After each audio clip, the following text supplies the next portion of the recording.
Hello, good morning, good afternoon, good evening. It is Sunday night, and my God, is there a lot to talk about tonight? And I am probably going to forget half of what I need to talk about. However, what is on the running order tonight is we may have, and I use the word may, we may have the first official DJI O4 leak.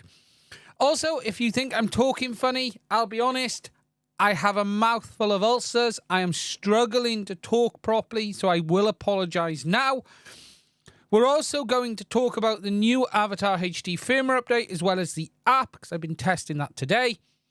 We're going to talk about Secure's ESC issues. We're going to talk about teardown of the Avatar 2-watt VTX. We're going to talk about the DJI Mavic 4 leaks, and we will talk about anything else as we go through. But we're also going to talk about the fact that today I have had some of the worst luck, and there's an annoying thing on the front of my microphone. I can see it. There you go. It's gone.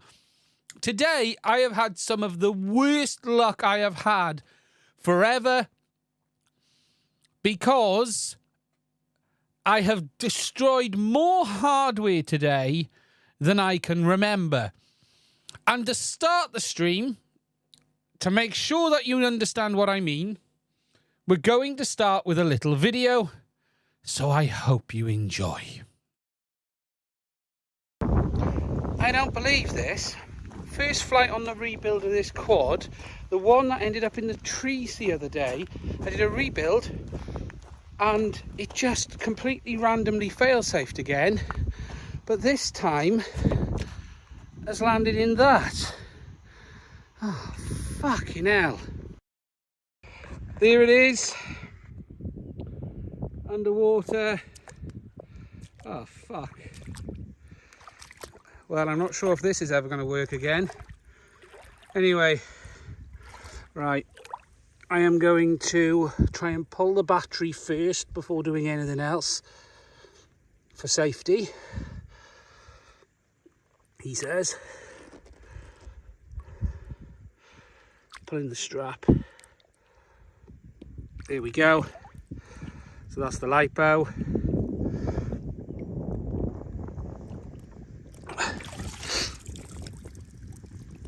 And there's the quad. Bollocks.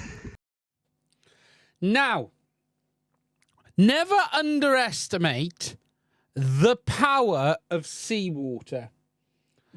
This quad was under the water for about 7 minutes by the time I found it.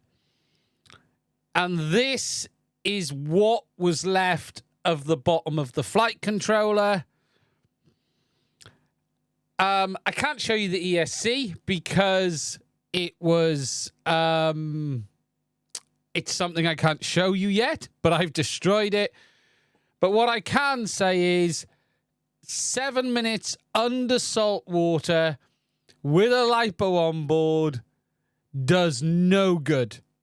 Genuinely does no good. And the incredible thing is this. What it has done to capacitors. Now, I have the board here, and I just want to show you, right, what this does to capacitors. It eats away the pads. It eats away everything. It is incredible. Anything that has voltage going through it, yeah, a little IPA ain't going to do it. So much so, on my Avatar HD VTX, it also ate away the legs off the power regulators, and it is incredible the damage it will do. How long was it before being cleaned? Less than an hour. Now, this was a G4, a FetTech G4. No, this was not with the fly roof spray. This was a standard build that hasn't been taken apart. And it is incredible the damage that salt water does. It's just crazy. It really, really is crazy. And I thought I'd just show you what that looks like. And I'll be honest, the ESC looks worse. The ESC looks a lot worse. What's really interesting, though, is what it does to, like, it erodes away all of the pads off the capacitors. It eats them away off the board. The camera actually survived, but the VTX hasn't. I would recommend not crashing in salt water. I fully agree with you on that. Now, is my scope working? Let's have a look. The micro is working. Let me just come over here a minute. Let me just get this at the right zoom level. Now, let me just find an area to show you. Look what it's done there, right, to that pad. So let me just focus. There you go. Look what it's done there to the voltage pad. And I'll be honest, right? And it's done it there on that regulator. Anything, look at the capacitors. It eats away the positive side on the caps. Look at that there, right? This is really interesting. That is a positive and negative via going through. Look what it's done to the positive via. It's just eaten it away. It's eaten the backs off all of those capacitors as well. Look, if I just get in. It's just crazy. Absolutely crazy what salt water will do. So, yeah. Unfortunately, I've destroyed some hardware today. There's another pad that it has eaten up. Look what it's done to that.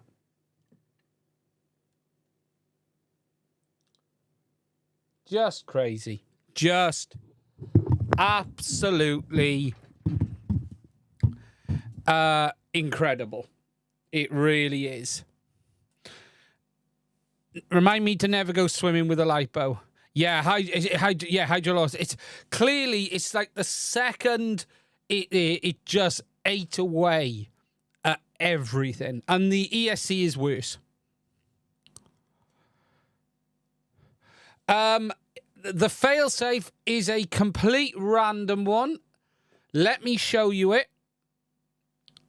This is at no range. This is I'm not convinced I don't have a problem with my radio now because I've had 3 failsafes today. Let me just... Have I taken the goggles footage off? Oh, I haven't got... Wait there. Wait a minute.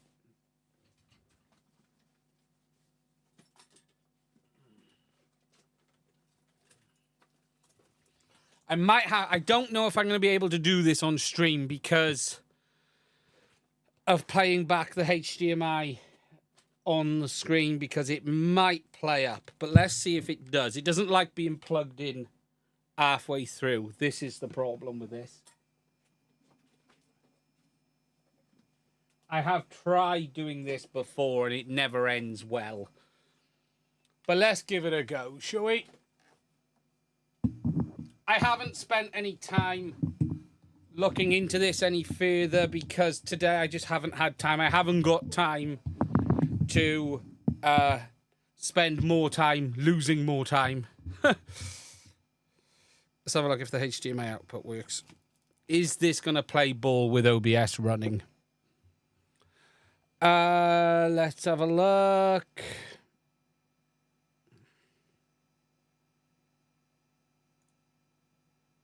Don't think this is going to play ball.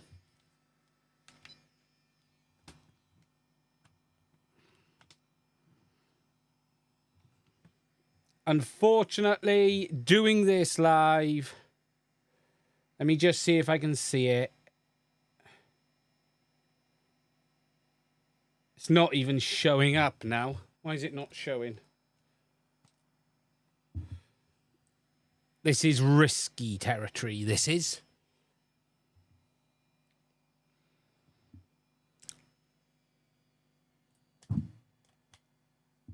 it's not actually picking up the HD60. No, it is not. That is annoying.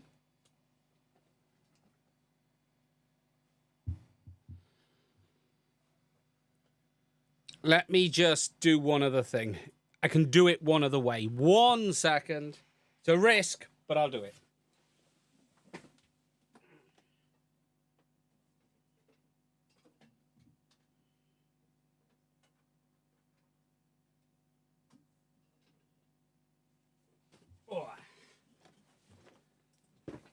Right, I'm directly into the capture card, so this may end badly. But hey, that worked.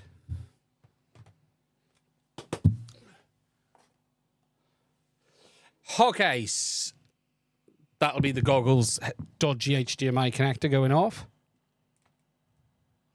Come on. Okay, let's go to playback. And if I'm right, it's video 8. If I'm right. No, it's not. 2.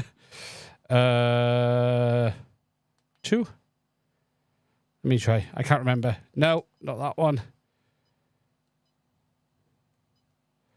Could be 1.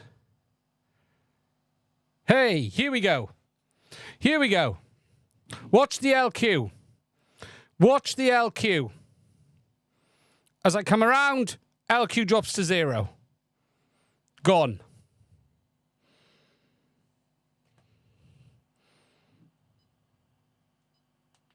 I'll play it one more time for you.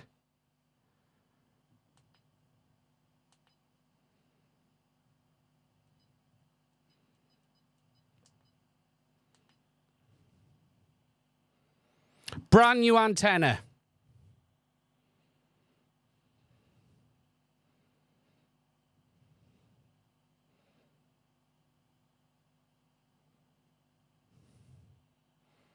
Only when the quad turned, yeah. Yeah. Now, this is the same one that randomly fail-safed on me the other week, and I replaced the antenna. What I'm going to do is put a nail through... Well, I don't need to put a nail through the RX. It's a Flywoo Express ELRS receiver.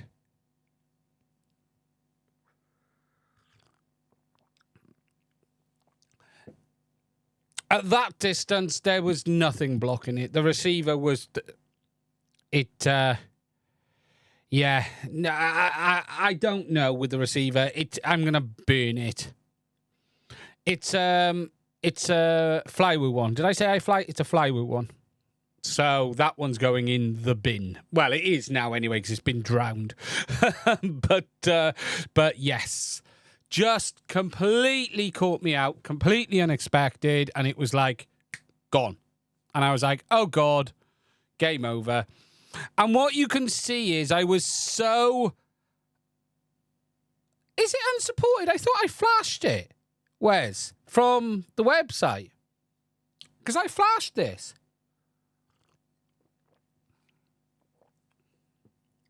I flashed this from the configurator. Unless that's what the issue is. And you can tell I wasn't expecting it because I wouldn't have gone over the water. I was heading out just to come back around. And I swear, look, I'll tell you which one it is. It is, where is it? It is here somewhere. It is here somewhere. I won't take up the whole stream with this, but yeah, it is here somewhere. I'll send you some pictures, Wes. So, yeah. So I lost a complete set of hardware on that one. And then I did some stuff to one of Chris Ross's drones. I had another failsafe, which I actually think was my fault. I ended up, because I lost video as well, I pushed it a bit far. When I'd gone back and looked at this other one that I had, I actually was a bit further below the horizon than I realised. So I think I caused the second one, which is on a different quad today. But I managed to, let me just find the images. just to make sure you guys know what I did to one of Chris Ross's. Really, I'm having a rough day today. Let me get this. That's not working. So I put this on my Discord earlier. Let me mute the sound. So you can see there, I had a crash with the AOS. Oh, sorry, I'm not showing you. There we go. So you can see there, I had a crash with the AOS afterwards in a field, which is looking very mudded up. Yeah. Yeah. That's a lot of mud, is what I'm going to say. That is a lot of mud. But it could have been worse. It could have been in the drink. And I cleaned that one up, right? And then I ended up crashing it again into something else. And it ended up looking like that. But hey, that's how it goes. It's FPV, ladies and gentlemen. After all. The annoyance is, that is the lipo that was in the salt water. Brand new, first flight. So, anyway, that's been the start of this week. Okay, so, to start, and I'm going to come on to Walkstone in a minute, but we're going to start with DJI because it looks like, and I'm going to use the word looks like carefully, but it does look like, so I'm getting stuff ready, that we have the first O4 system leak. Now, I didn't find this. This apparently has been banding around iNav forums for a week or so.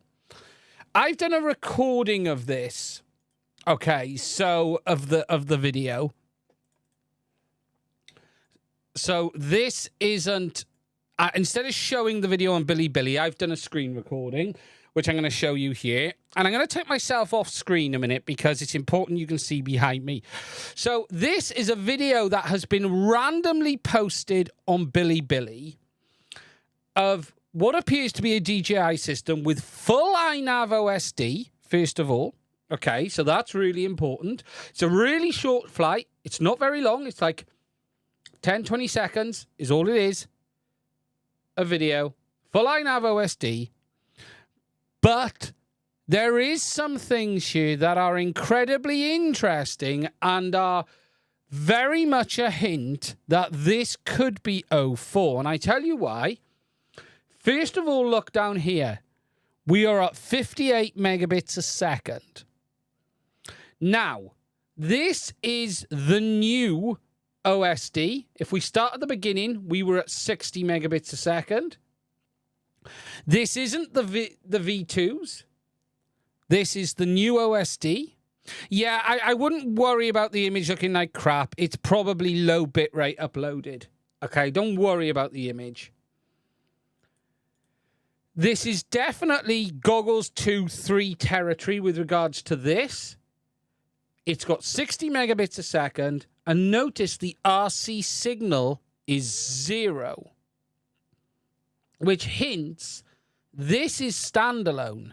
This isn't something that we've seen before.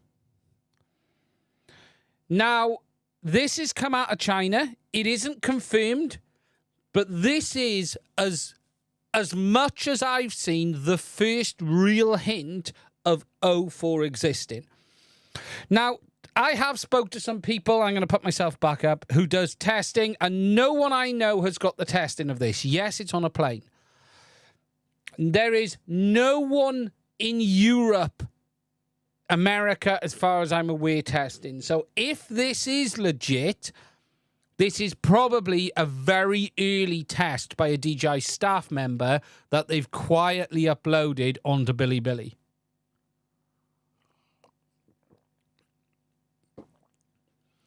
But here and now, all of the people I know, all of the noise that I know says we know nothing. And that isn't, I know nothing. This is, we've not heard, we've not seen, we've not done anything.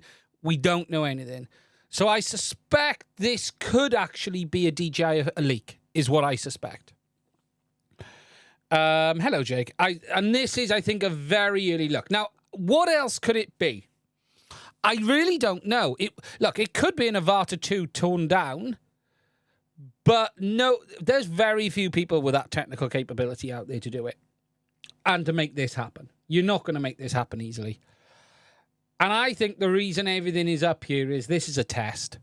This is a full test, is what I suspect this is. On iNav as well. Yeah, it is on iNav. Now, that isn't to say this couldn't be an O3 air unit.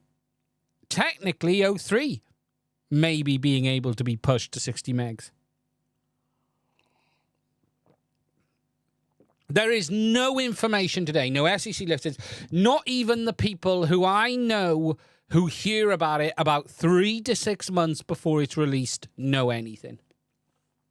So we are, look, DJI could drop it tomorrow, you don't know. But the people I know who usually are 3 to 6 months, there are things we knew about the Avata 2 nearly 6 months earlier.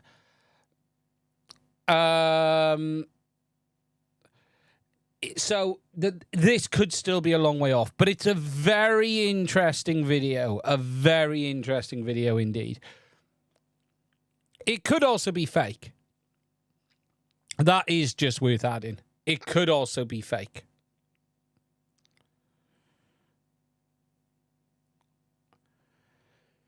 So, yeah, interesting times. There's not a lot to show you other than that. It really is that.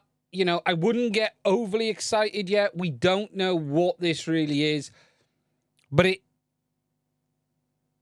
I don't know. It's the closest I've seen to something being legit for it. Now, I will just add this, that there's a lot of expectations around 04, and the one thing I'm going to say is this. We don't know what 04 will ever look like. 04 does not mean you're going to get an Avata 2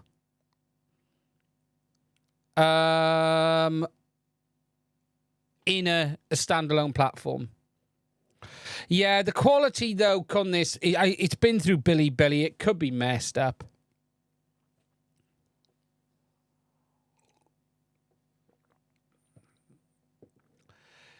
We just don't know. I'll come on to some questions in a minute. I've seen yours there, Stone. I'll go back up after this bit. So just to think, don't necessarily expect you're going to get an Avata 2 in an 04 platform. 04 is a new RF system. Chances are it's not going to have any more antennas than 03 because you can't put 4 antennas on a standalone air unit. You're just not going to do it. It will allow higher bandwidth, new software, better penetration. But that doesn't mean you're going to get the same cameras as the Avata 2. There are challenges to getting a camera of that size in an FPV drone.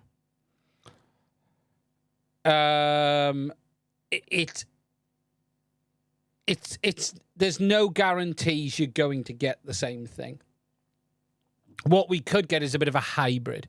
DJI could keep the sensor size the same, but wasn't the only difference between 03 and 04 antennas? God, no, GMI. Fundamental new new RF chipset, higher bandwidth, more RF lanes, a rework of the RF front end.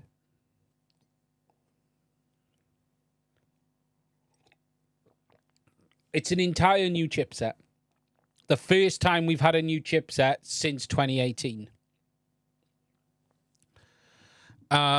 So 04 is a big step forward. But it doesn't mean you're going to get that same camera. DJI could use a camera of the same sensor size. That is better. So that is that.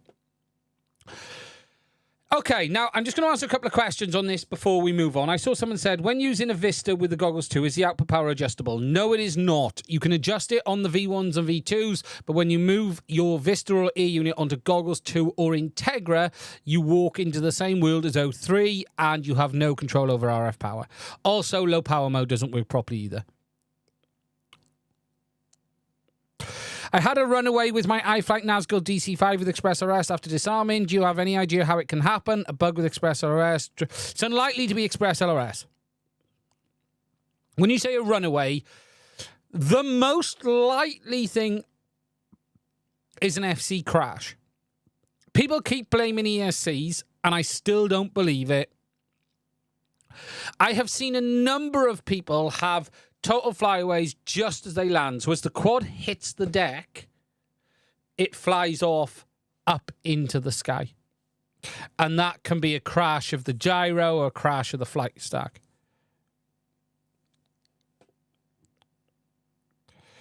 Just going back up.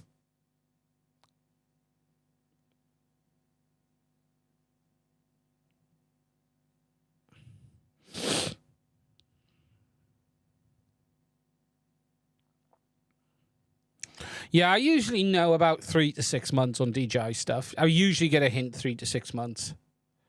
And I still know nothing. So if it's coming, it could be well out. My money would be on December, Raven has said. Yeah, that would be a good time scale. I'll be honest. October, November, December. That would be a good time scale. I'm not sure it's going to need quite the level of testing because the Avata 2 is a sort of test bed for 04 anyway. So you can... They can cut the testing period down. Let me just make sure I didn't miss anything else before I scroll back to the current ones.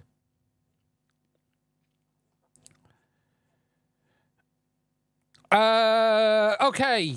I've seen a lot of questions. So, this actually moves me forward nicely into the next subject, and let me prep for it because I'm not, as always. Cadex this week have released a new product, but we've also got new firmware updates. So Cadex have released the goggles L. No, I don't have them. I was not sent them. I've not been sent any of the new Cadex stuff. As far as I'm aware, I'm not getting it. I don't intend to be getting it moving forward. Really, at this moment in time, my relationship with Cadex, as far as I can grasp, is over, I think, because that's it. I refuse to sign the NDA. I've been critical, so I think it's end game. So I'm now just going to buy and talk about what I feel is the right thing to talk about.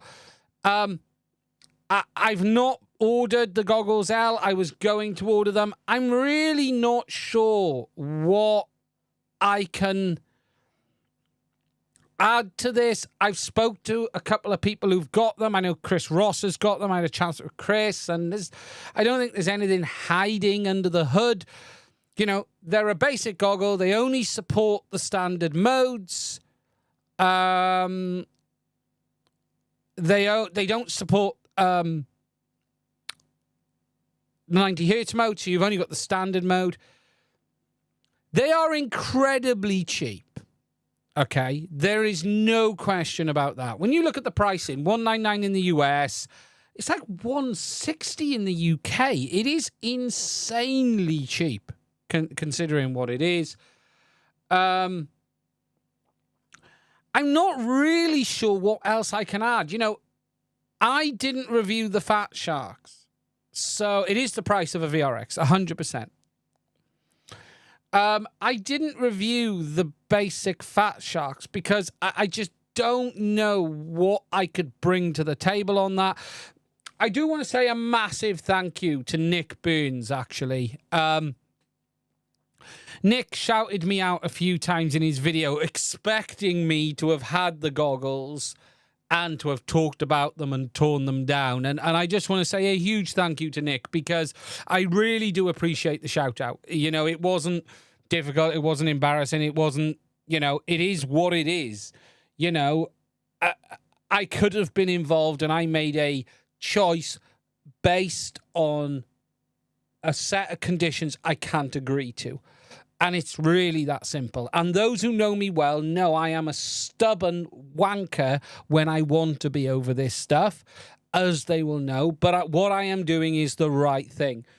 And as I have openly said already, I cannot sign an NDA that stops me doing what I need to do on this channel. If you want me to just to stand here and go, here's the new goggles L, here's the spec, I've tried them and they're okay. I don't like this bit, but other than that, I think they're good value. Then I can sign that NDA. If you want me, though, to make the content that I've always made, I can't do it. I can't do it. And I'm not signing a sheet of paper that commits me to paying a manufacturer $100,000 if I am deemed as in breach. And I am not signing that. And I'll be honest, if anyone else has signed that, guys, please think about this. Just think about this. That is ridiculous. You know, and the fact that I have to actively protect their IP. So here is an issue. Me posting pictures of the teardown on repair.wiki is not actively protecting their IP or my own FPV wiki. And that is stuff I all do for free for the community. I can't do that under that disclosure. I just can't. So it is what it is. You know, Cadex is a growing company. They're fully entitled to have NDAs. I work with brands with NDAs all of the time. Theirs is particularly wrong. And I'm talking about it because I hope they start listening and hope they start realizing that this is bad for people. This is bad for the community, you know. But at the end of the day, they can choose to work with whoever they want. Like, they will pick the people who give them the noise and the marketing that they want to sell the product. What I would say is, if I'm cynical, is it suits Cadex to keep people like me out of the loop until later down the line. So, and what I mean by that is this. Cadex are a brand that tend to release a product and then take pre-orders for about the next 2 to 4 weeks before shipping. So on day one, you get the release video from the brands, from the KOLs, the reviews, and then you have a pre-order period, and then you have the product delivery. In that initial pre-order period, it is in your advantage to have videos by people who are going to be friendlier on the product than negative, or may not know or highlight the negatives. And I'm not saying creators are being bad. I'm just saying they might not be the kind of creator that does negatives. So that way your pre-orders stay okay.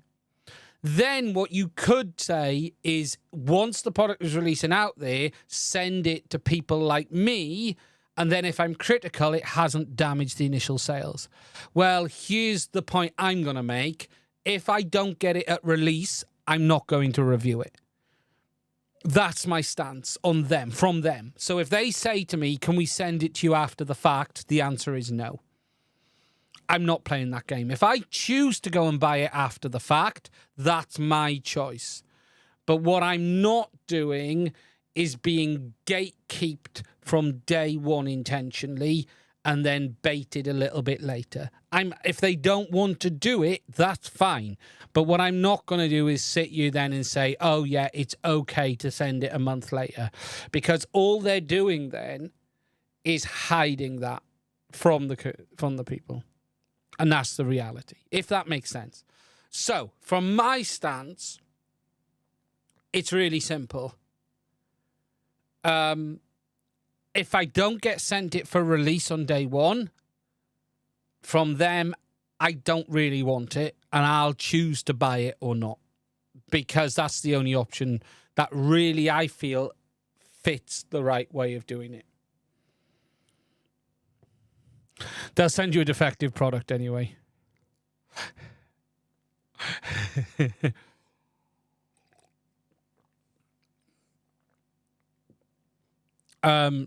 So, yeah. You know, the easy thing to do would be to sign the NDA, shut up and get on with it, but it doesn't mean it's the right thing to do. And that's where I stand. And I stand the same with all brands. It doesn't matter who they are. I don't work with DJI. If I don't work with Cadex, oh well. If it hits the channel, what can I do? At the end of the day, I can only do the right thing. Nothing I've ever said is designed specifically to hurt a brand, or it's done to make them listen, to make them try and be better. We all want them to be better. And look, and I'm going to be fair to Cadex here. Cadex really do listen. But they've got to stop this nonsense. They've got to stop this BS, this game of marketing. You know, we fixed the goggles before even releasing the apps and stuff. So that's it. So that's on that. So anyway, that's the L. Don't have them. Look, you guys tell me. If you want me to review them, I'll review them. But I'm just not sure what I can add above Stu, you know, Nick Burns, Painless 360, Chris Rosser. Did Bardwell have them? I bet you Bardwell's got them, but hasn't released his video yet. JB doesn't do release day. JB tends to not do release day. JB will probably put his video out in the next 2 weeks.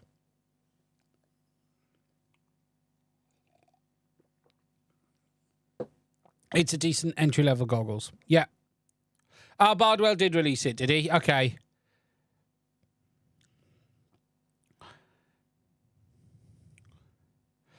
Hello, Stu. How are you? Okay, so that's the Goggles L. Alongside this, though, we've had a firmware update. And the firmware update is for the Goggles X and the ear units. And it finally brings support for their app.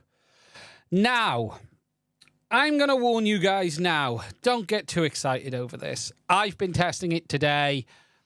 And I'm going to be honest with you here. It is barely functional in the sense of the usability of the app is on the line of it's as bad as HD0. It's not remotely as good as DJI. It really falls into the category of on the edge. Let me just find a bit of footage to show you, because I do have some footage from it that I have been testing today. Let me just find it. It's hiding from me.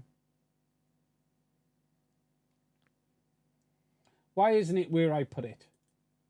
Why do things never stay where I put them? Is it this one?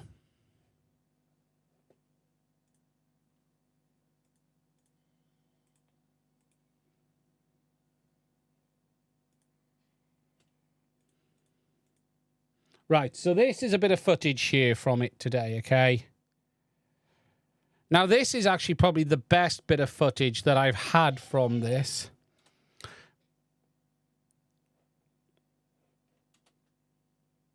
So this is screen recorded from the app.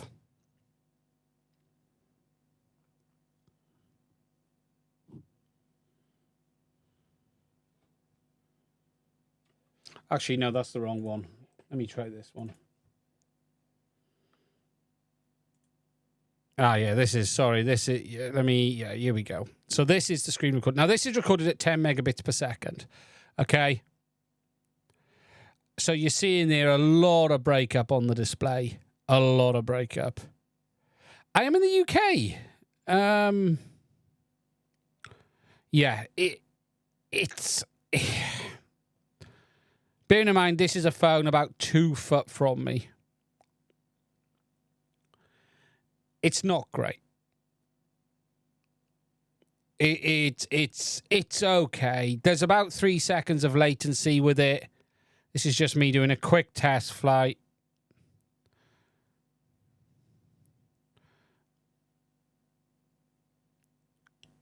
But yeah, it's about 3 seconds of latency, yes.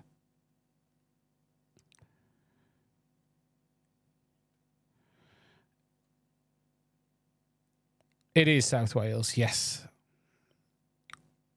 So it's okay. It's okay, but it's a mass. It's not designed to fly with. It's not designed to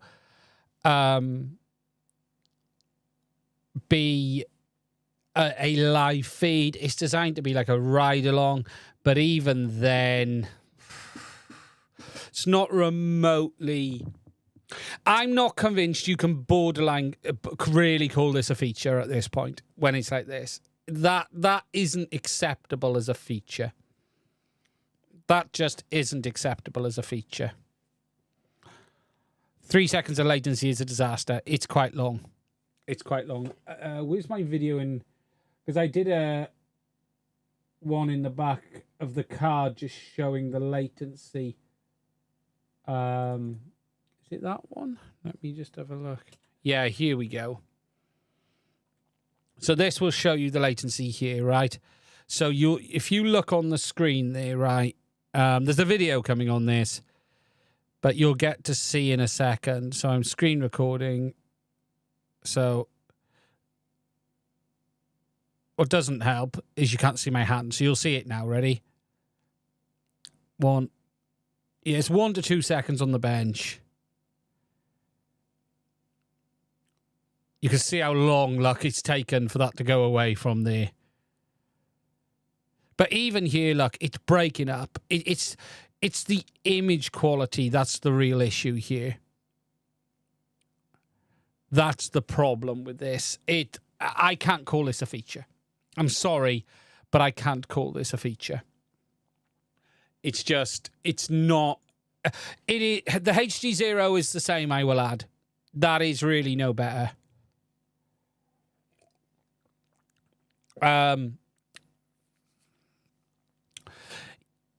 Yeah, that funny enough, 2-bar foo, that's where my head is at. I could accept the latency if the video worked well. And Justin said, yeah, HD0 sucks even more. It does. It does. The HD0 is horrific. What else?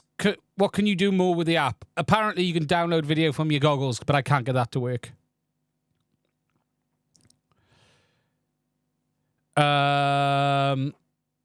Will it soon be possible to use the goggles 3 with O3? We don't know when, but it will happen. Clickbait. Can you stream in 4K? God, no. Not from that. Clickbait, Ian. What's clickbait? Paul. It's not a feature you can call. But it doesn't break up like that, not even close. Yeah, and this is the problem. So that is what it is. What Android device was I using? It's a medium device. Look, if it won't play on that, then there's something wrong because it's good enough. I use it with DJI all of the time. So it's yeah, it's a bit disappointing. But there will be a video coming on that anyway, just showing it. My job is to only show it. Have I seen the DJI 4G dongle? Yes. It's not really a product I'd cover. Basically illegal to use in the UK unless you have very special licensing, and you must have a very special carrier SIM card, because using 4G or cellular in the sky is very different to using cellular on the ground. And if you notice, all of the people who have videos on this have had loads of problems because their dongles are trying to connect to every cell station it can pick up in the sky. There is a special type of SIM used for cellular sky travel, because your cellular devices are designed to pick up the nearest cell tower on the ground. They are all spaced in such a way that the overlap is minimal. When you're in the air, you can suddenly pick up loads of cell towers, and the dongle starts trying to connect to all of them, and it connects and disconnects and connects and disconnects and connects and disconnects. And that's why it is nearly impossible to use. You have to have a very special SIM on it to make it work. But it's also, you need a license in the UK. I don't know what the license is in the other countries. It's not magical technology. It's sending data over a 4G network. You know.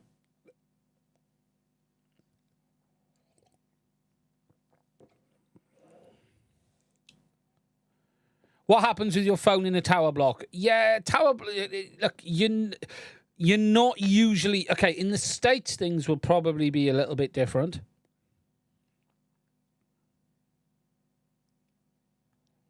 But in theory, a good idea. Yeah, look, cellular's...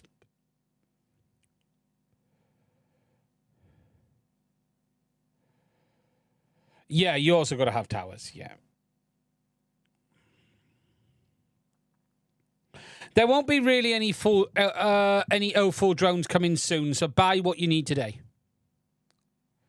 Yeah, the latency will be horrific. Don't expect the live feed. And also remember that your control is via DJI servers. You're not directly...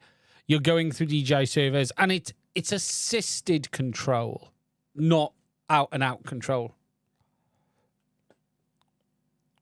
It'll be good for business.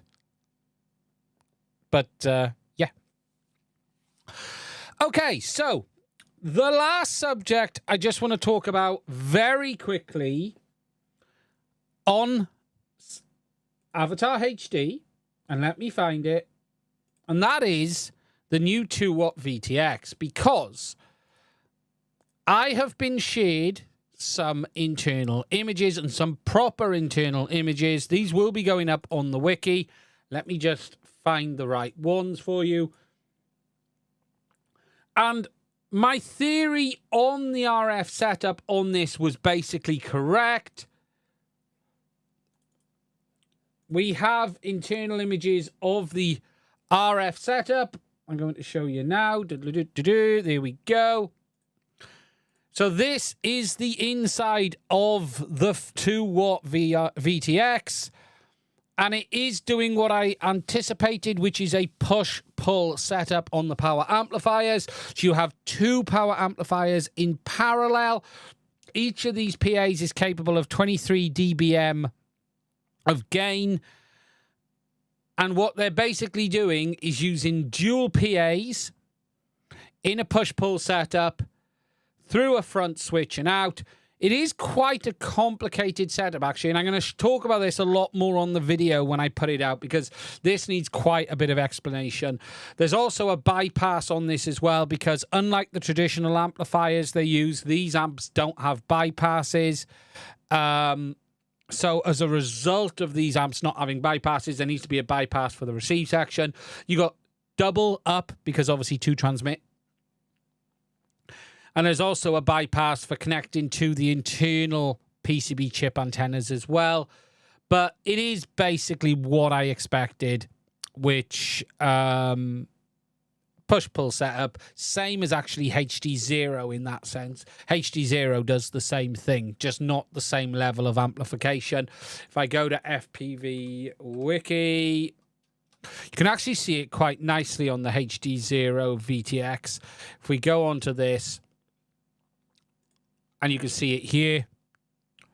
So what you have, if you look here, your RF track is here, right? It comes into this board here, down here, into here. It is into this filter, so the track is there.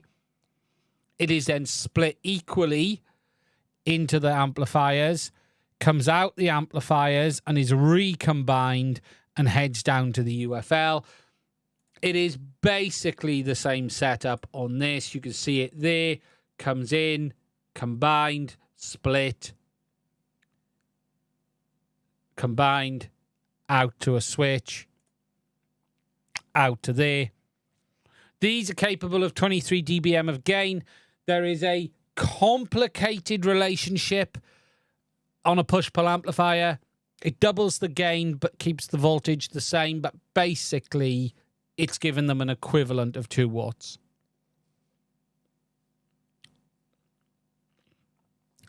But they'll do a dedicated video coming on that in the near future as well, just so you know. Okay, so that's it really on Cadex. I have no intention of ordering the L. I don't really know what I can add to a review on it. But let's see. Are there downsides to a push-pull?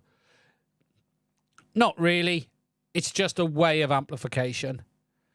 it doesn't double the voltage. So it's a theoretical gain, a push-pull. So it doubles the dB, but keeps the RF voltage the same. So in theory, if you try to measure the RF carrier power, it might not give you the correct amount, but it's a type of gain that comes from it. There's a bit of creative license creating a push-pull at 2 watt. Yeah, look, I have no issues with it, so I'm not complaining. Because if I complained about that, I'd have to complain about HD0 using push-pull on their 1 watt, because they're using it on that as well. So it's a legitimate form of amplification.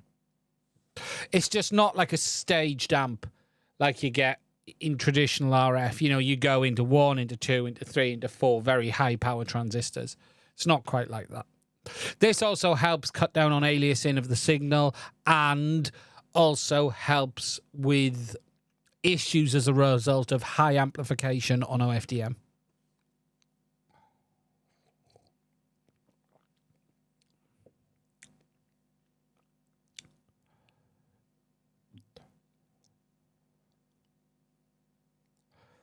Been doing it in valve amps for 100 years. Yeah, we've been doing it forever.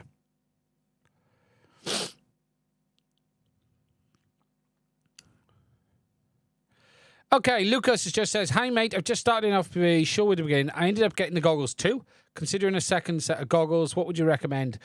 Integra. If you got goggles too, buy yourself a set of Integras. That's what I would say. I asked last live, Catfather referred to me in his previous Goggles 2 foam video, but the V1 is not available. Is there any very thin foams for the Goggles 2? I don't know other than the ones I've talked about, I'm afraid. They're the only ones I know, Coyote FPV.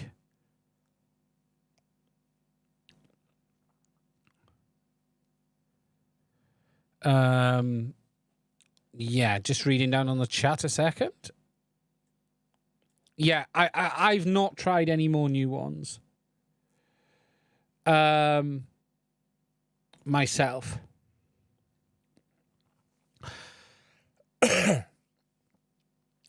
Okay, the next thing I want to do quickly is give you a bit of an update on something. Now, I've talked about this on the channel a while back.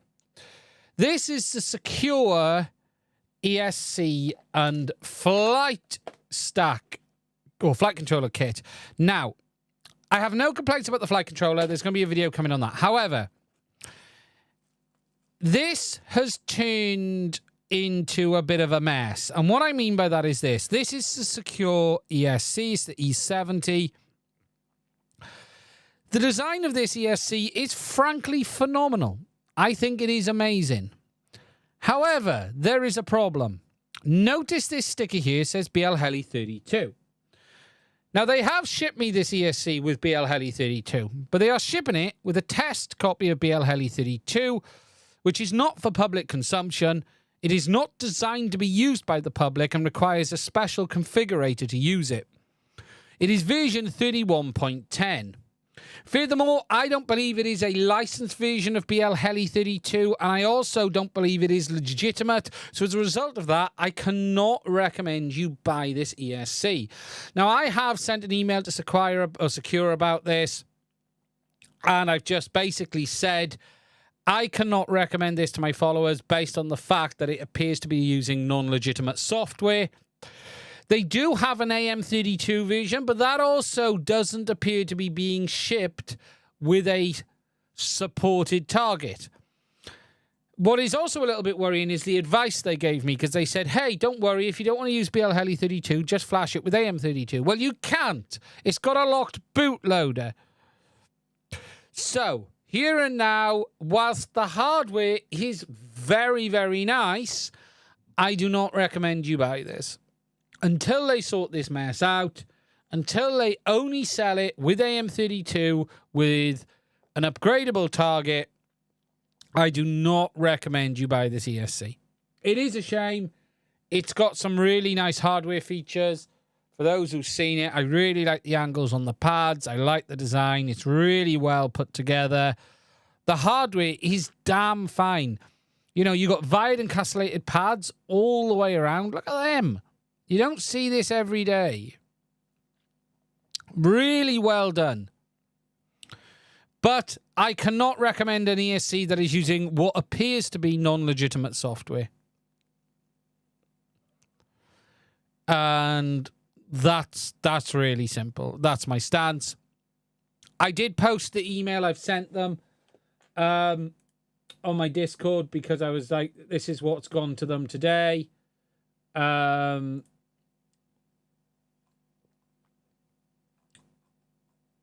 is it? You're not going to... The writing's probably way too small on this to put this up here. Yeah, it is. You're not going... that is what I sent them. So there's an email. The very basics I said is, here we have a problem. The BL-Heli-32 installation on your ESC provided test version 31.10 that is not designed for public use. This must be used with your configurator. This does not appear to be an official licensed software, and as such, I cannot legitimately recommend this to consumers. BL-Heli-32 has stopped trading, therefore there's no way to update the ESC or produce ESCs with a new license. As BL-Heli-32 is not open source, it's my belief that the use of BL-Heli-32 software on the ESC is not legitimately licensed. And that's what I've said. Really simple. Right, let me just grab myself a drink.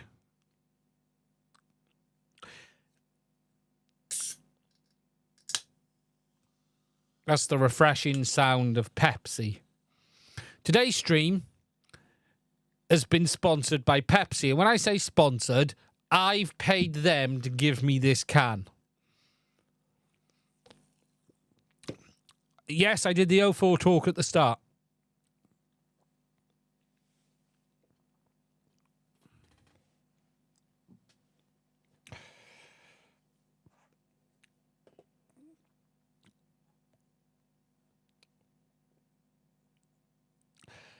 Next thing we're going to talk about. I'm going to be a bit controversial next. No, I'm not.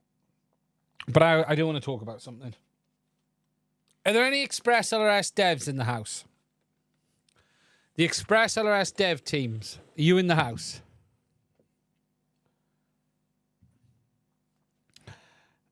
Let me move some stuff.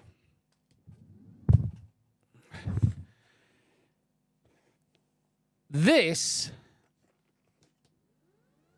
There you go. Look at the state of my desk. I need to tidy. This is the Jumper T15. And I'm reviewing this radio right now. I think for the first time in a very long time, right? I think Jumper have done something very, very good here. I don't know if you guys have seen this, and there will be a review coming. First of all, just look at the colour. It matches my desk.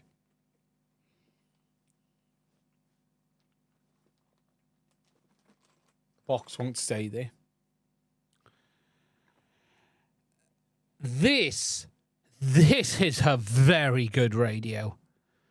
This is a very good radio. It does look a lot like the Boxer. It's in the Boxer class. Okay, so that, look, let's not pretend it's not. It is in the Boxer class of radio, which is in the Mambo class, because the Boxer didn't do it first, and not even the TBS Mambo did it first. Let's just wait. 1, 2, 3, 1, 2, 3, 1, 2, 3, 1, 2, 3, 1, 2, 3. There we go. This is the T15. Now, this is a very, very good radio. From everything I've seen so far, this is the first time that I think they've really brought the fight to Radio Master. And about the only complaint I have on this radio is the fact that they're not all metal CNC gimbals, and you cannot fit the AGO1s. I've already tried. You can't do it. It's not going to happen. They're not all metal. They're plastic. This is their plastic gimbals. They're not bad at all, okay? They're not bad. They're just not the best. But I have to say, everything else on this radio is very good. And there are two big differences on this that make a difference. Actually, three. Number one is the folding articulating antenna. We love that. We like it. Very good.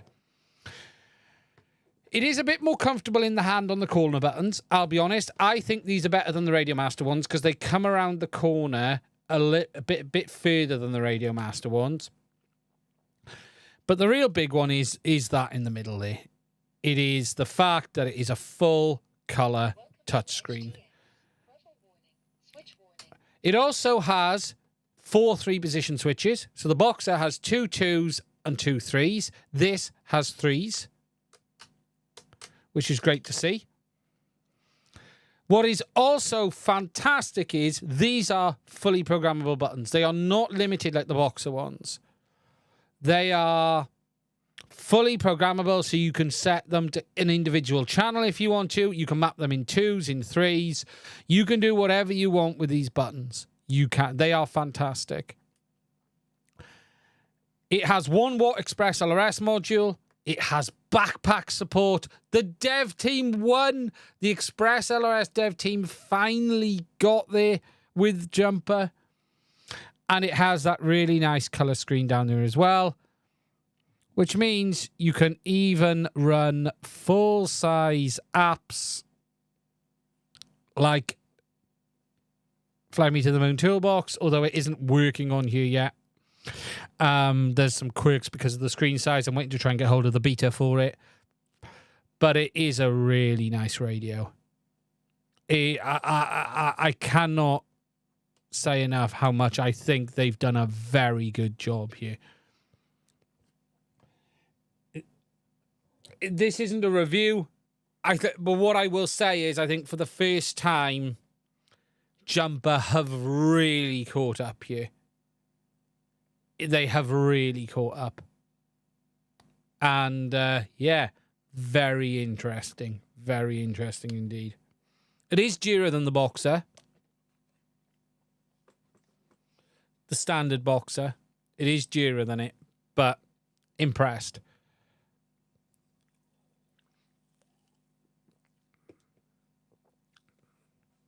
One watt on either 915 or 868. You choose the model you want. The build quality is very good.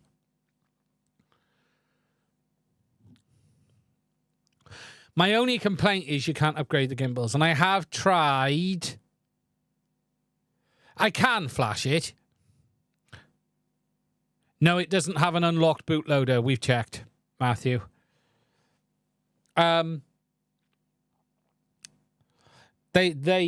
is the first time where I think they've really... You can do 2.4 or you can choose the radio with either 2.4 or 915. Your choice when you purchase it. It's not got both in it. You choose the module you want.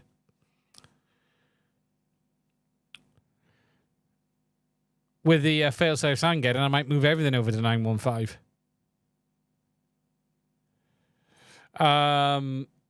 But yeah, it's a really good radio. The quality is right up there. About the only thing I said, you just can't have the CNC gimbals. Now, I did try, let me find the image. I did try to put AGO1s in. I posted this on my Discord. For those who don't know, I do have a Discord. And I did post on you trying to mount AGO1s.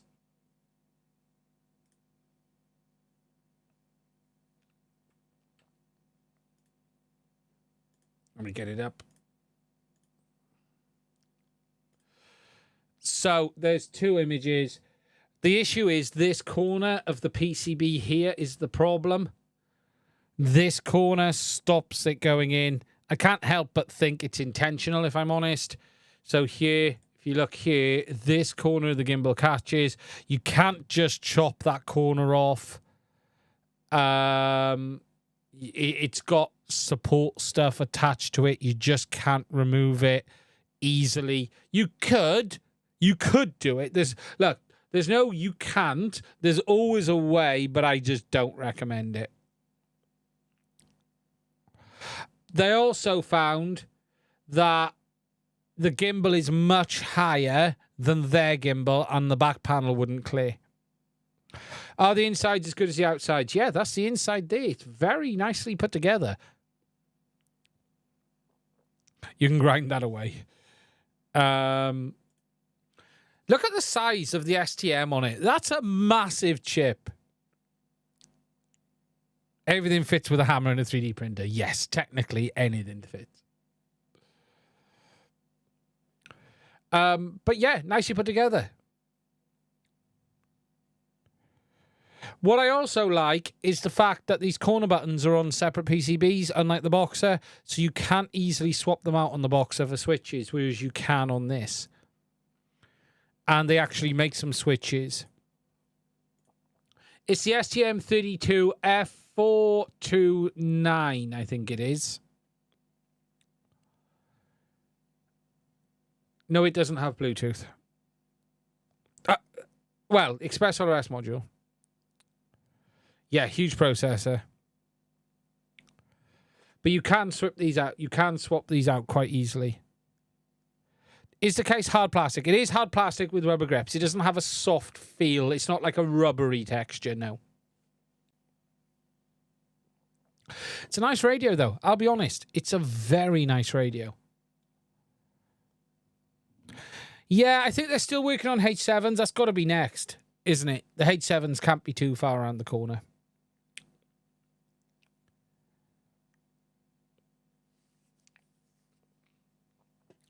Okay, catching down on the chat. Priced, I think, was $157, something like that. It's a bit dearer than a Boxer.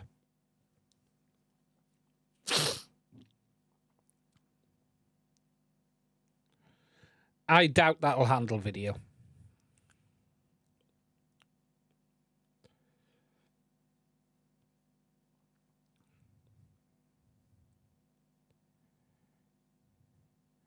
I doubt you'll get video through that. Okay.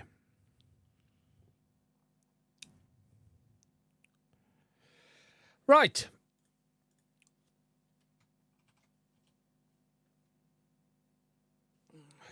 Let me just get something else up a minute before we move on. We also had a leak this week, right, of what appears to be the Phantom 4 Pro. Now, let me just bring this up. So, it looks like a DJI tester has crashed one. We have this video. Let me just mute it and play, which shows the gimbal. Now, this is unlike any gimbal that we've seen from DJI before. Quite an interesting design. It's like a giant ball. Mavic, yes, sorry, not Phantom. Mavic 4 Pro, sorry, not Phantom. Gimbal design, unlike we've seen before. Really interesting. It's like a giant ball, and it's like mounted at the back and rotates a little bit side to side and rotates up and down, which is quite interesting. It's like a tennis ball. It really is like a tennis ball.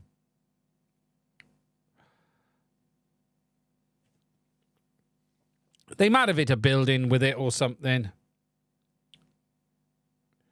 Yes, so the Mavic 4, and then you've got the aircraft. Look at...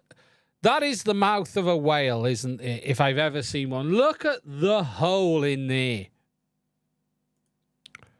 That is enormous for that gimbal. That is... Look at the sheer size of this. Now, this looks... Just look at the sheer size of that gimbal. That is incredible. And that hole... It is a good idea. It is a very interesting design. It definitely looks early prototype, as One Last Go says. This is all aluminium. They won't ship it like this. Does appear to be a door here, so I don't know if that's a door for like an SSD, or is that a door for the cellular dongle, perhaps?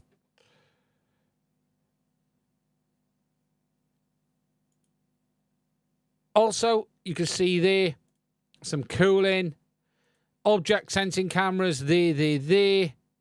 Plenty of cameras around it. That's the motors.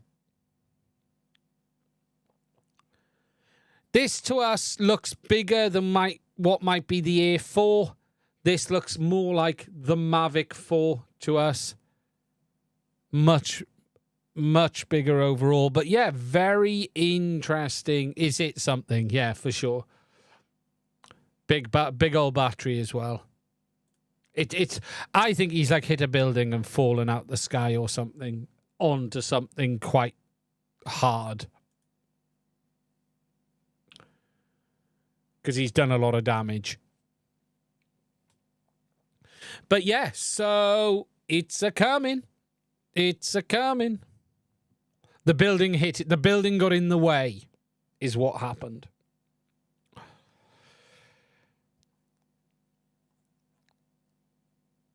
The building jumped out on him. So, that is the main subjects that I was going to cover tonight. We've got through them quite quick.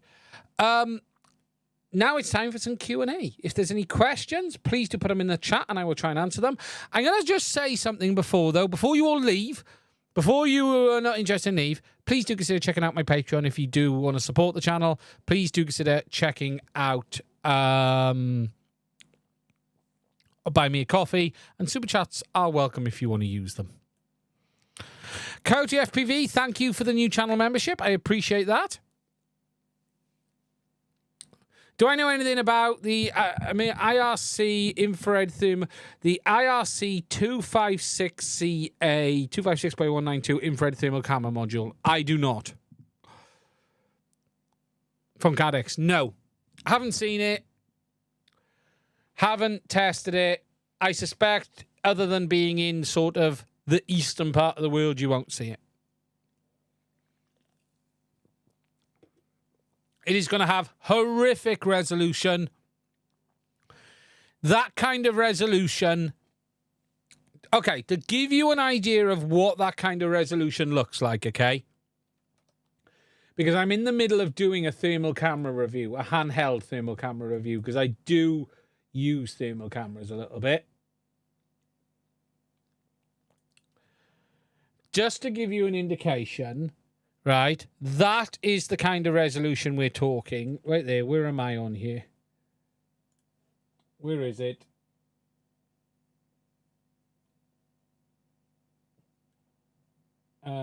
There you go. Look at this. This is a view of the street. So that is... Oh, no, not that one. Where is it? Should we try... Oh, yeah, try this one. That is the kind of resolution. That is the same resolution as what they're talking about. So that is a view of a street. These are buildings.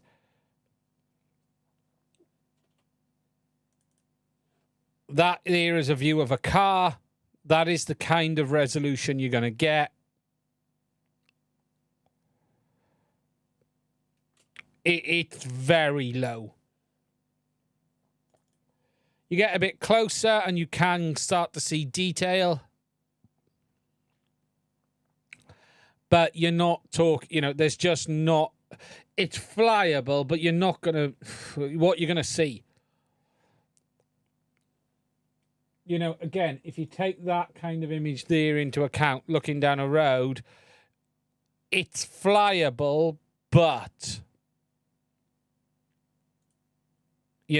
it's limited.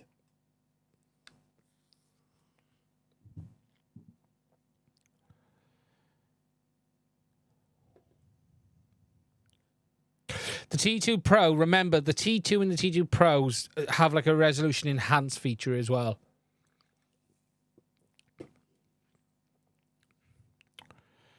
My carbon fiber arrived this week. I haven't started the cutting yet. My sheets of carbon finally arrived this week here.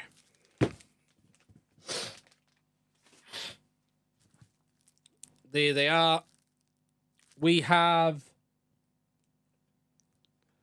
some 2mm, some 3mm, and some 5 or 6mm. I can't remember what that big one is. There you go, there, look. So they all arrived this week. This is my first batch of carbon fiber. Not laser. This will be going on the Snapmaker CNC, which is behind me.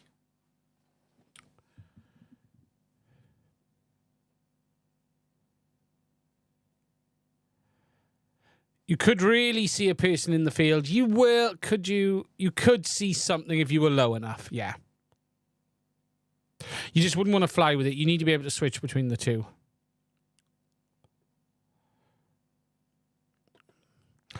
Do I know how aluminium interacts with ExpressRS reception?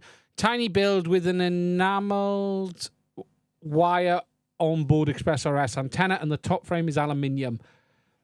It's not going to help. Metal is metal. It's not going to help. Aluminium will cause a problem.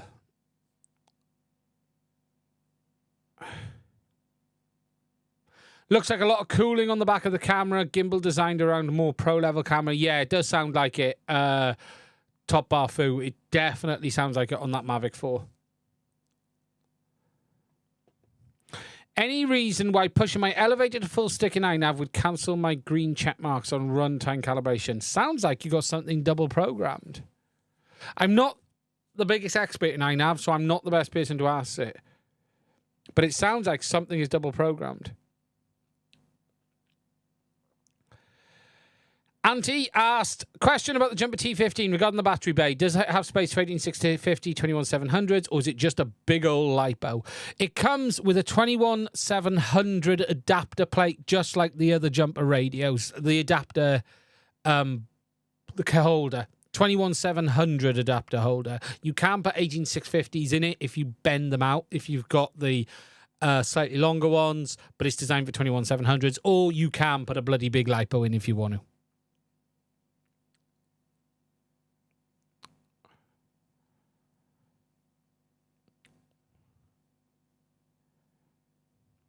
Have I heard of the new 70 Volterra ESC? No, I haven't. Who is that by? 70 amp Volterra. No, I haven't. Should we have a look at that? Who's that by? Voltara. T-A-R-A.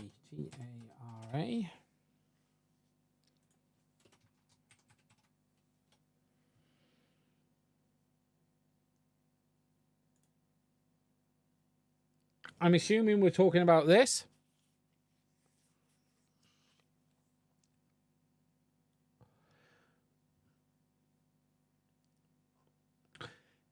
Interesting. This packaging looks very similar to FedTex.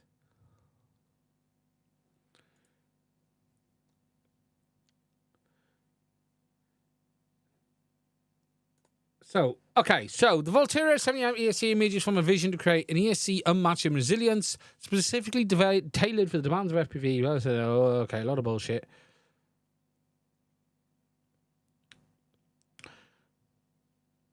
So, what firmware? So here's something.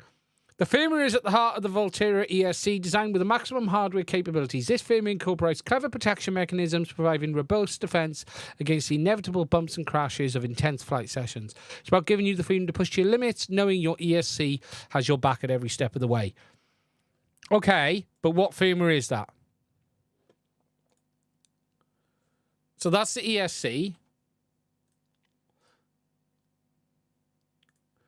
Nothing I've seen this so far. Okay.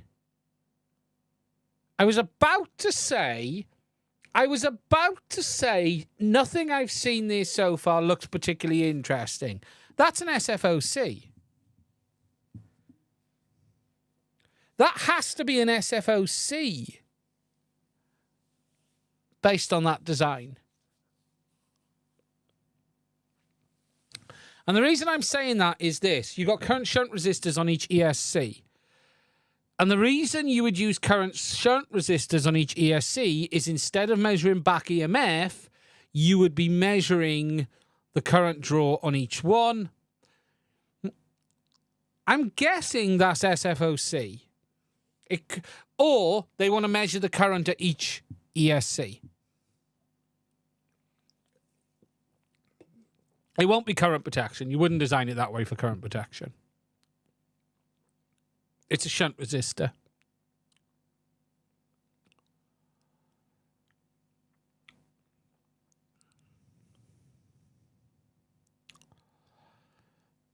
Interesting.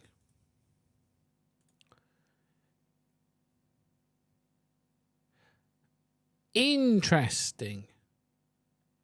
I am now intrigued. What looked not interesting. Okay, so wait a minute. Who's this by? Kiss Ultra Discord. Who is this by?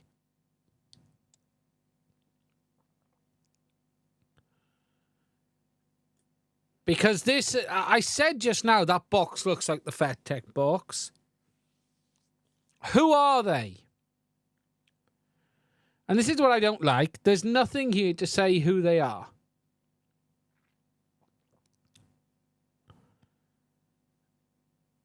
Frequently asked questions.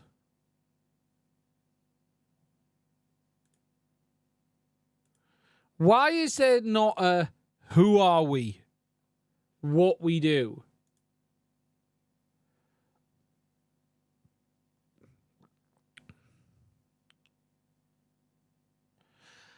Ah, here we go. Voltaire was born out of my Live U FPV. Right, okay. So it's an FPV pilot. Right, okay.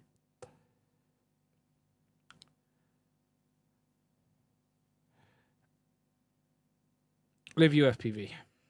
Okay, now there's a bit more info there now. Interesting. Have they really written their own firmware from scratch, though?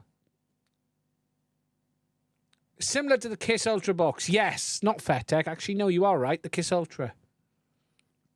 I'm getting confused. You are right. I should know because there's a Kiss Ultra box on my desk here somewhere. If I can see it. You are right. Okay, interesting. If it's not SFOC, then they're measuring current on each ESC independently. Interesting. I don't think it can be SFOC because there isn't a current measuring. What IC are they using on there? I can't see. Interesting design. Scroll back up. It does say active current limiting, so it doesn't say, yeah, so perhaps it's not SFOC. It's just initially I would look at that and go SFOC because they're measuring the current at each ESC because there's... The benefit of what they're doing is simple. If you've got a jammed motor, they're able to tell you've got an individual motor jammed and then say cut the power to it, which in theory will save the FETs, which in theory means you're not going to bid an ESC out. That's why you'd want to do this. It's not that it's a bad idea to do it. It's actually a very good idea to do it. It's just most don't. Whereas traditionally, you run everything through the single shunt resistor, and the ESC really doesn't know if your demand is actually taking that current or you have a short. Because it's not able to decide if a single ESC compared to the others is drawing any more current. Whereas now you can say each ESC should draw a maximum of, say, 30 amp, as an example. And if it shorts and goes peak over that, hammer it down. What you don't know is when you're measuring across the single shunt resistor is if the ESC is working absolutely normal or not. There's always been a fairly long-held belief that BL Heli 32 is not good in this regard. And it tends to just dump the power in and burn the ESC out. That's a fairly accepted stance, in my opinion. Nice. I like. Okay, catching back up.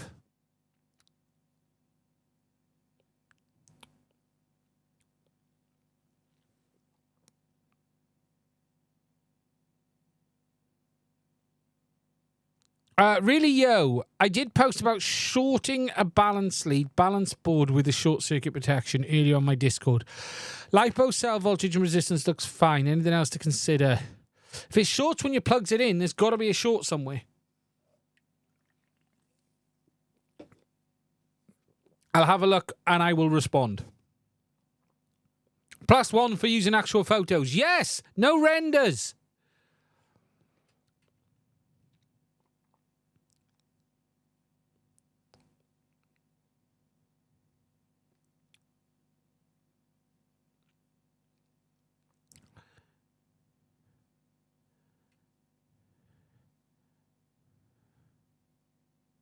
They used to work with Flyduino. Yeah, there we go. And it doesn't have TBS monkey mount either.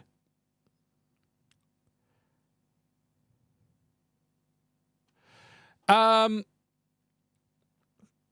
FPV, you like the Kiss Ultra on my desk? Yes, unfortunately it was burned out. I burnt it out by accident before I even got to fly it. And I'm not spending 80 quid on another one.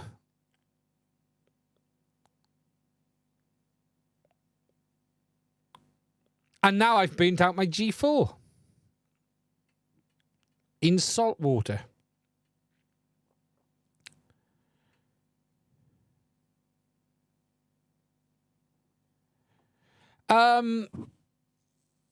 One DF has said, any more cheap AT32 AIOs like the Neutron RC or worth looking at?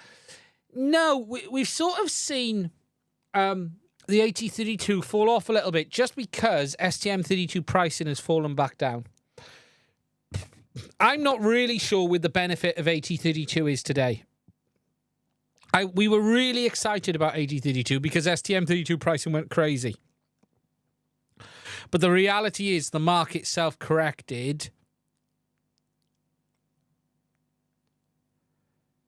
And pricing has dropped. So I think it's good to have options. And what you're seeing is a lot more proliferation of these third-party microcontrollers on ESCs than you are on flight controllers now.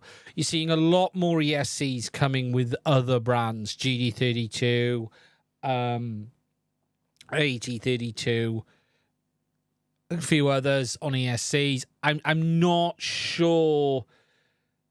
The STM seems to have re-grappled control again, and their pricing has come down. Ian, do your ESCs have any use if you burn one of the four? I don't burn many ESCs, to be honest. But I bin them.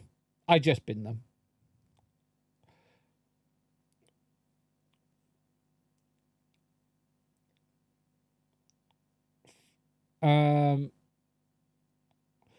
That's an interesting ESC. What's the price of that ESC, by the way? Was there a price in for it? Or you can't buy it? Okay. Very interesting. Looks cool. Skycar stacks are holding it very well. Very floaty with AM32. Yeah, I'm waiting for my Skystar things to arrive, actually. I do have some en route. I think AM32 still needs... There's still some work needed on AM32. Pricing is on the Kiss Ultra store, is it?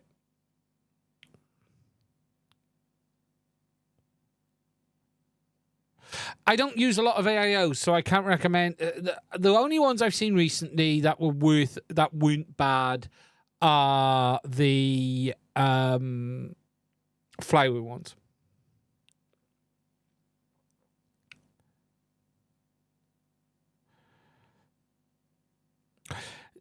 AM32 does not have the same tuning as BL Heli 32. It's fairly well accepted that AM32 still needs a bit of work. It's not a direct replacement today. There are bits. It's very raw as it is today, I think.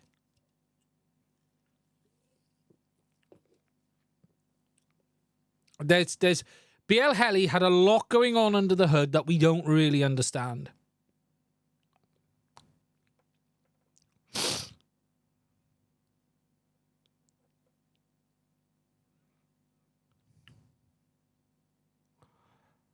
The Skyzone 04X screens are awesome. Yet, same screens as used in all the other goggles.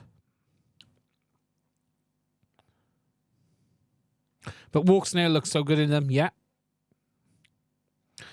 Yeah, look, BL Heli 32 was very good at what it did. I'm not saying AM32 is bad. And look, don't forget, there is this as well. There is Escape 32. Now, this is being largely overlooked. But there is something here that might be worth looking at. Escape 32 is in development. It is another open source ESC software. It isn't, though, as widely usable as AM32.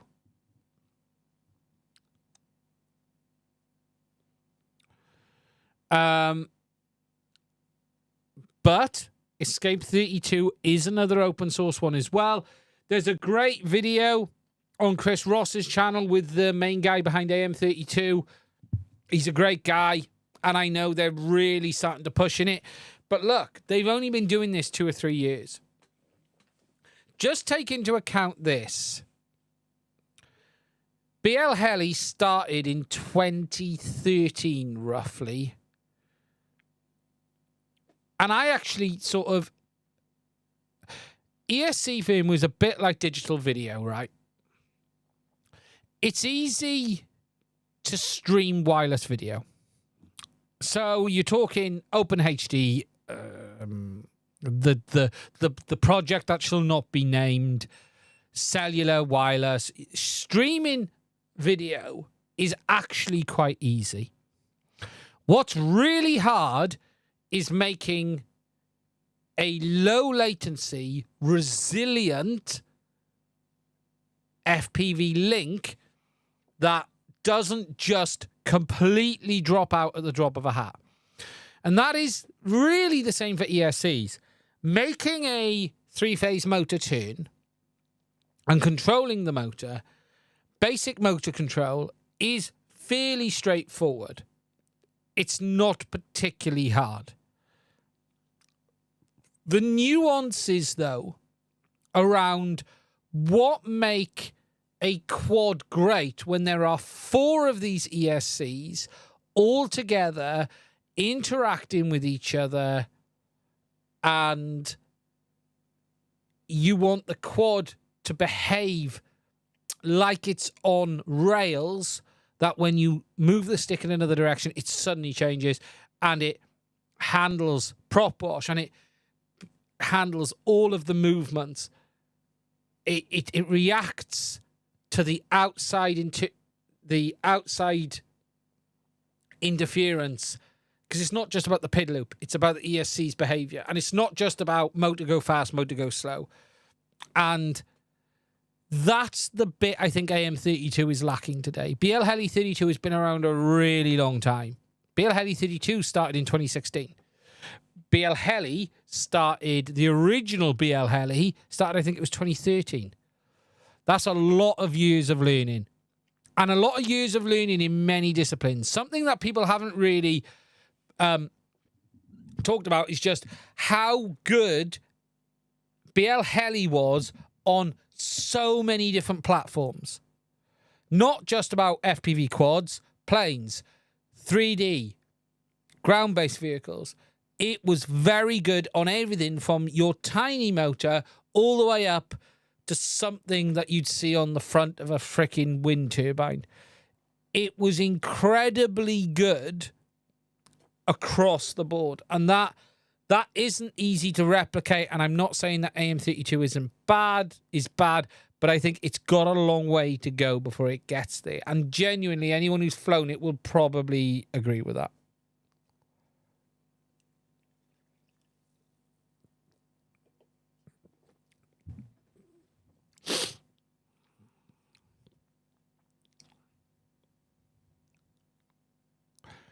Off topic, but can I ask a 3D printer question? Yes.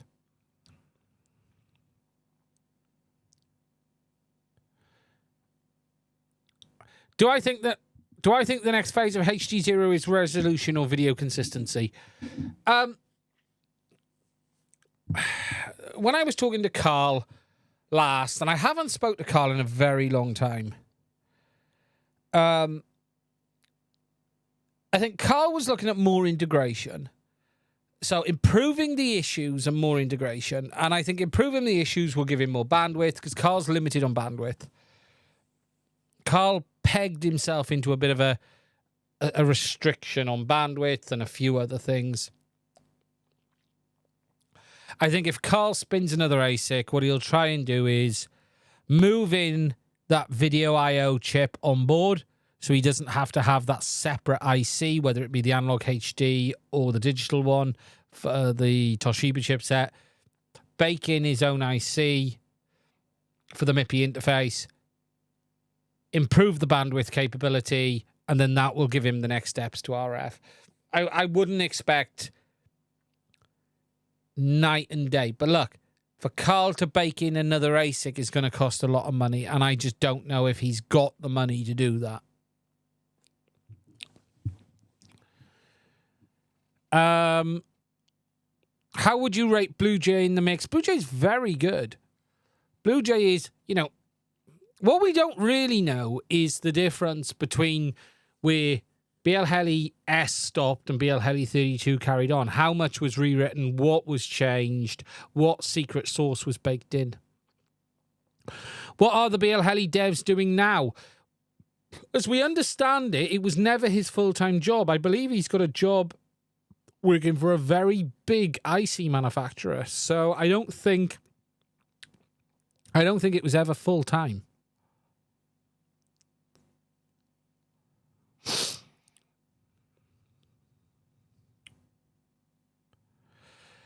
Can anybody point me in the right direction? I've got goggles Integra and I'm using the Vistas VTX. I'm trying to get all 8 channels and 12 on track. Right, they don't exist on that setup. So the Donny Lama, you're reading stuff for the V1s and V2s. To use the Vista with the Goggles 2 and Integra, you update to the latest firmware and you install the ham file. There is no 8 channels. There is no 1200 milliwatt mode. All you can do is the ham file mod. The same as the Avata and the Avata 2 and 03. The FCC hack for the basically, the Vista becomes the same as the 03 once it's on Goggles 2 and Integra. You can shut up, Joseph. Joseph, you can shut it. You can leave it there. I've had a bad day, my friend. I don't need to be poked anymore on it.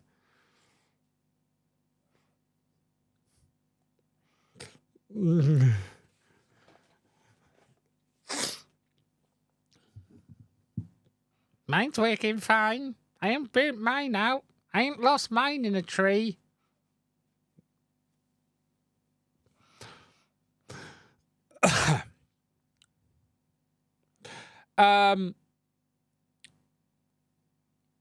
Would that mean a new board for HD0 goggle? Potentially. Carl could do that. I don't know if he will, but absolutely potentially. If 04 comes out, do I think it'll be compatible with Goggles 2? Technically, it can be. Whether DJI will do it, I don't know.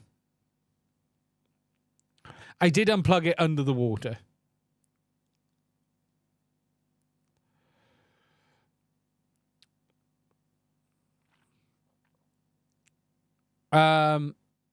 If 04 comes out, will DJI make it compatible? Look, here's the truth. Today, DJI have not released 03 compatibility for the Goggles 3 because they have loads of stock of Goggles 2 and Integra. And if they bring 03 compatibility for Goggles 3, no one's going to buy Goggles 2 or Integra. In fact, most people will probably buy Integras because they're heavily discounted. But the Goggles 2 price is so close to the Goggles 3, people won't buy it. So DJI are not going to bring out 03 support for the new goggles until they've sold out a stock of the old goggles. So that's number one.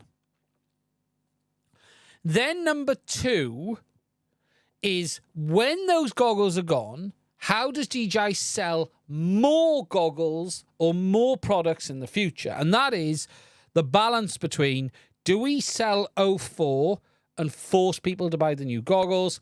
They'll probably do that on day one for about 6 months because they want to bait in the people with the money. The people who've got the cash, they'll buy the new goggles. Don't worry about it. We'll get on board. We're happy. But then about 6 months later, when the people with more money than sense category sales are gone, and I don't mean that negatively, but the basics, the people who can afford the new goggles will buy the new goggles. Then DJI are left with trying to bait in the people to buy something who've already got the current goggles. So then you go, oh, 4E unit. We want to sell them 4 units. We bring support. So it's always this balance. So on day one, DJI want you to spend all your money on the new stuff. So the Avata 2 is a classic example of this, right? New goggles, new remote, new drone. All together. Only compatible together. There's all of us sitting here with our goggles 2s or Integras going, please give us support. We'll buy the new drone. But DJI's going, no. No. And then there's a subset of those users that say, sorry, I've got the money, I'll just buy the new goggles instead. So DJI have got all those customers. Then 3 months later, all of those customers have bought, and then DJI's sitting there going, oh, sales are starting to fall off. We now need to bait in the people who've got the older products. The people who are going to spend the money on the full kit have already done it. So now let's bring support for the older hardware, remote and goggles, so we can sell more drones. Because goggle sales are falling off, and that's what they did. And that's how DJI work. DJI is all about sales. It's marketing. Everything with DJI is about marketing. A classic of that, and if you saw my video I put out this week, is this. The DJI transmission. It's a really good video because it's a technical deep dive, okay? This. DJI SDR transmission. It's just marketing bullshit. OcuSync is an SDR. It's been an SDR since the day it was released. It's just DJI using a new name to try and market a product. And look, DJI isn't evil. They're not bad. They are just the kings of getting the most out of a product stack when it comes to money. They are... Look... Let's be honest, we can't complain at DJI. They have given us more compatibility on the V2 goggles and the goggles 2 than we have ever had in the past. More compatibility than we've ever had. So they are doing it, but they do it on their own terms. And it has to meet the marketing budget. It's as simple as that.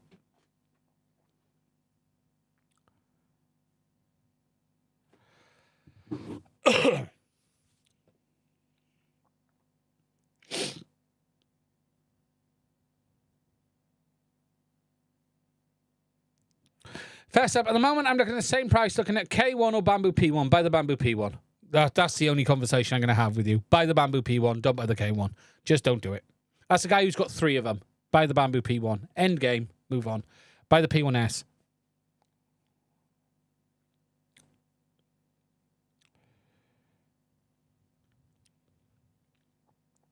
For mapping missions using Autopilot, can I mount my FC forward of center by 2 to 3 inches? Flights will be autonomous 95% of the time. Yeah, I think in Autopilot you can set an offset. I haven't done this in a while.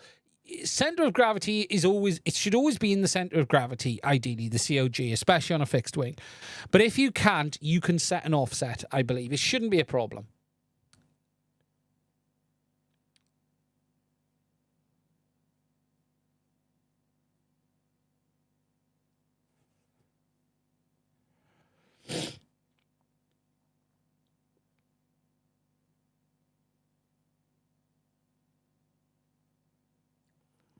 To use individual ESCs, do I need a power distribution board? Yeah, no, you're going to need a PDB to solder the power wires together. You're not going to be able to connect them all to an FC. You're going to have to solder. You'll need a power distribution board, yeah.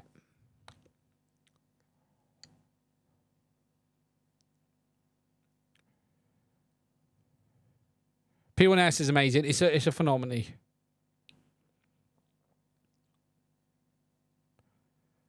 No, it didn't fail safe because of the battery. It was a strange ELRS issue.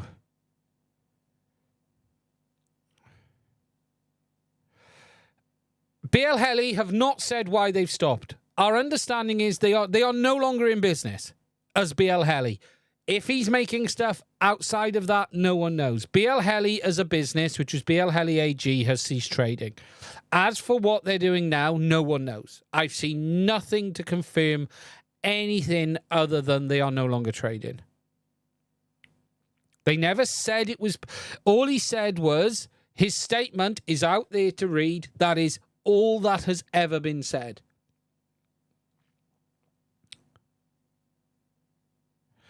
No, it was unprotected. These weren't on the flywheel stuff. This was an existing quad which was pre-built. I wasn't trying to test anything. I was trying to test the fucking Avatar wireless link. I didn't expect it to end up in the drink.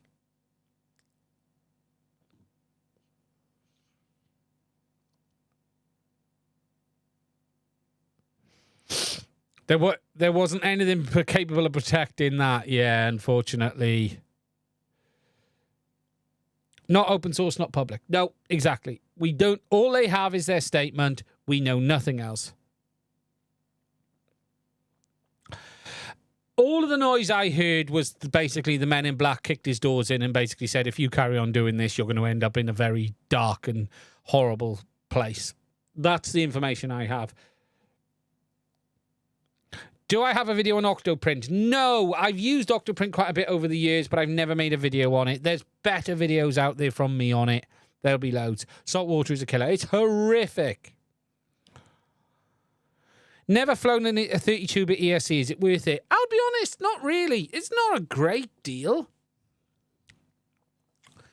You know, Blue Jay is very good. Very good. Are FlashForge printers any good? They seem a good option. Not anymore. They used to be. My first 3D printer was a FlashForge Creator Pro. Many, many, many moons ago.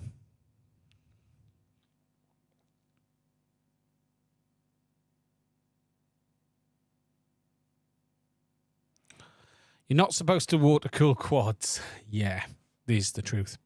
Right, ladies and gentlemen, I'm going to end tonight's stream there. I want to say a huge thank you for spending some time with me.